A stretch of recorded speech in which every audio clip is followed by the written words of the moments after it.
नमस्कार, हस्तक्षेप में आपका स्वागत है। लोकसभा चुनाव की घोषणा हो चुकी है और लोकसभा चुनाव की तैयारियां भी शुरू हो चुकी हैं। भारतीय जनता पार्टी अपनी तैयारियां कर रही है तो विपक्ष अपनी तैयारियां कर रहा है। लोकसभा चुनाव के दौरान क्या मुद्दे हैं और क्या समीकरण बन रहे हैं, इसकी समीक्षा करने के लिए डीवी लाइव पर एक परिचर्चा का आयोजन किया गया। उस परिचर्चा में मैंने भी हिस्सा लिया। परिचर्चा में कई वरिष्ठ पत्रकारों ने हिस्सा लिया और अपने अपने विश्लेषण प्रस्तुत किए। परिचर्चा का संचालन डीवी लाइव के प्रधान संपादक राजीव रंजन श्रीवास्तव ने किया। तो आइए देखते हैं उस परिचर्चा के कुछ प्रमुख अंश साभार। बोल रहे हैं एक इंडी गठबंधन बना है, वो समझते हैं कि मुझे डरा देंगे। अब ये समझिए कोई डरा रहा है कि नहीं डर रहा है। डरने वाला आदमी बोल रहा है कि वो डर रहे हैं। नरेंद्र मोदी जी की जुबान पर डर आ गया, ये बात मैं कह रहा हूं और ये आपके सवाल का जवाब है, ये इम्पैक्ट है। इस रैली को हम कैसे देखें? एक तो रैली देखने का तरीका भीड़ होती है, तो भीड़ अब उतना बड़ा पैमाना नहीं रही, कम भीड़ पैमाना होती है। अब रैली में ज्यादा भीड़, इंडिया की मुंबई रैली में भीड़ हुई, यहां भी भीड़ हुई, तो इसको चलिए हम बहुत ज्यादा महत्व नहीं देते। सेटिस्फैक्टरी भीड़ बोले, उत्साहजनक भीड़ बोले, खराब नहीं है, पॉजिटिव है। दूसरा, नेताओं की एकजुटता, ये यूनिक है।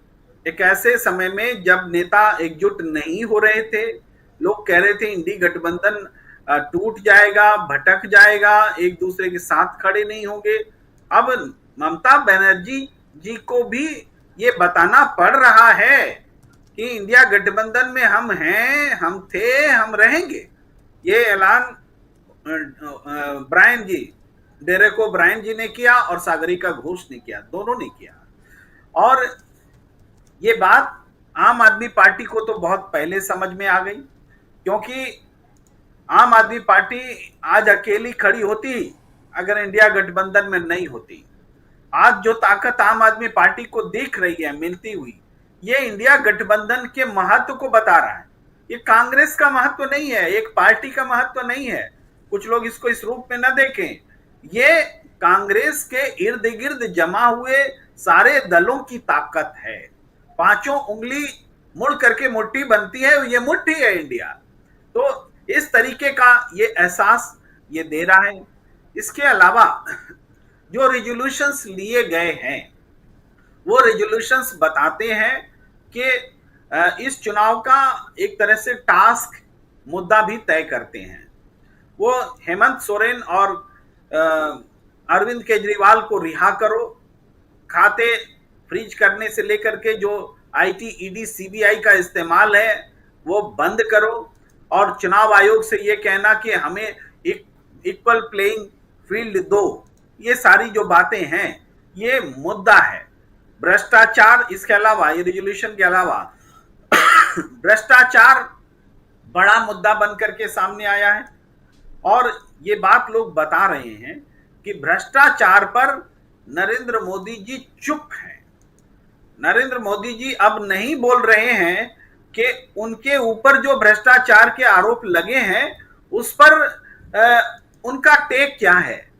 वो 41 कंपनियां, वो 2441 करोड़ रुपए, वो हर कंपनी से 41 कंपनियों से सीबीआई, ईडी, आईटी को भेज करके वसूली।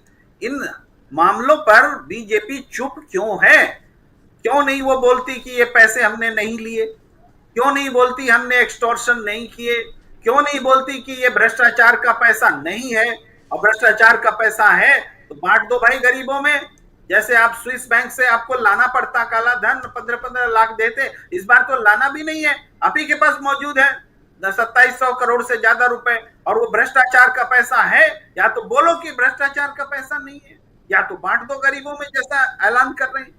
ये जो प्रतिध्वनि है ये इंडिया गठबंधन के नेताओं के भाषणों से दिख रही है कि भ्रष्टाचार के आरोप आप सिर्फ विपक्ष के लोगों पर नहीं लगा सकते, भ्रष्टाचार के आरोप आपकी तरफ ज्यादा है। वॉशिंग मशीन जो है नहीं चलेगा, जनता इसको समझ रही है, देख रही है, ये मैसेज भी दे रहे हैं।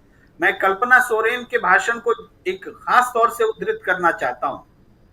कल्पना सोरेन ने तर्जनी उंगली दिखलाई, इसका महत्व बताया। उन्होंने कहा कि इसी उंगली से वोट देते हैं ना, तो वोट जो है सबसे बड़ी ताकत है लोकतंत्र में। कोई नेता बहुत बड़ा नेता हो गया तो इसका मतलब ये नहीं कि वो जनता से भी बड़ा हो गया। कोई पार्टी सबसे बड़ी पार्टी हो गई, इसका मतलब ये नहीं कि वो जनता से भी बड़ी हो गई। ये बात कल्पना सोरेन की लोकतंत्र को समझाने के लिए बहुत सरल भाषा में बहुत प्रभावशाली बात रही। उन्होंने, उनकी भाषण के और भी पहलू हैं, लेकिन बाकी नेताओं ने भी जो वक्तव्य दिए हैं और उन्होंने सारे विपक्ष की भावना को रखा है। और सार ये है कि अगर एकजुट होकर के इस वक्त लोकतंत्र की लड़ाई को नहीं लड़ा जाता है तो आगे आने वाले समय में मौका नहीं मिलेगा। ये सार है। एकजुटता सबसे बड़ा महत्व है, नेताओं की एकजुटता, पार्टियों की एकजुटता। एक गोल तय हुआ है, वो साझा गोल है, लोकतंत्र को बचाना है और मोदी सरकार को उखाड़ फेंकना है। और इसके अलावा राहुल गांधी जी ने जो बात की कि 22 लोगों के पास में 70 करोड़ की दौलत के बराबर दौलत है, यानी 22 करोड़ इक्वल्स टू आधी आबादी। ये जो बात उन्होंने कही है, ये भी आंखें खोलने वाले। हालांकि आंकड़े नए नहीं हैं, लेकिन इंडिया गठबंधन के मंच से ये बात जब बोली जाती है तो पूरे विपक्ष की चिंता के तौर पर यह सामने आती है कि आधी आबादी के पास 22 लोगों के बराबर पैसे। ये चौंकाती है। तो इस तरीके से उन्होंने डिफरेंट आयाम को जोड़ करके एक सूत्र में पिरो करके लोग एक तरह से लोकसभा चुनाव का एक एजेंडा सामने रख दिया है कि बेरोजगारी के मुद्दे पर, महंगाई के मुद्दे पर, भ्रष्टाचार के मुद्दे पर यह देश चुनाव लड़ने जा रहा है। जी जी बिल्कुल बिल्कुल। राजीव जी, परिस्थिति बदल चुकी है। एक लाइन बोलने से नई बात बनती है। इसको थोड़ा समझने की जरूरत है कि अब पहले क्या हो रहा था कि सत्ताधारी दल ही एक्शन भी करता था और रिएक्शन भी वही देता था। वही ईडी सीबीआई के छापे भी मरवाता था और वही भ्रष्ट भी बताता था। दोनों काम वही करता था और बाकी जो विपक्ष था वो कमजोर था, उसकी आवाज रिएक्शन के रूप में नहीं नजर आती। लेकिन अब क्या है कि सवाल पूछे जाने लगे, काउंटर क्वेश्चन होने लगे हैं। आज ही इंडिया रैली के बाद में जो आप देखे होंगे, सबके साथ ये वाकया हुआ होगा, जो भारतीय जनता पार्टी के समर्थक भी हैं वो पूछते क्या होने वाला है, इस चुनाव में क्या होगा। तो ये जो प्रश्न पैदा हुआ है ना, ये प्रश्न उनके मन का डर है कि क्या हार सकते हैं। जहां आप उसको बोलते हैं फिर एक चर्चा शुरू हो जाती है। लेकिन ये पूरे इकोसिस्टम में एक नए सिरे से काउंटर रिएक्शन शुरू हुआ है कि भ्रष्ट कौन है, भ्रष्टाचारी कौन है, भ्रष्टाचार को कौन छिपा रहा है, कौन किस पर जुल्म कर रहा है। ये बातें नए सिरे से पैदा होनी चाहिए। और जो बात अभी और बहस होगी, इलेक्शन कैंपेन होगा तो दिखेगा। नेताओं ने जो आज भाषण दिए, आप सबका नीचे चला रहे हैं, तो सब अपने अपने इलाके से जो इस सत्ता के प्रति समझ है उसको भी वो बयां कर रहे हैं।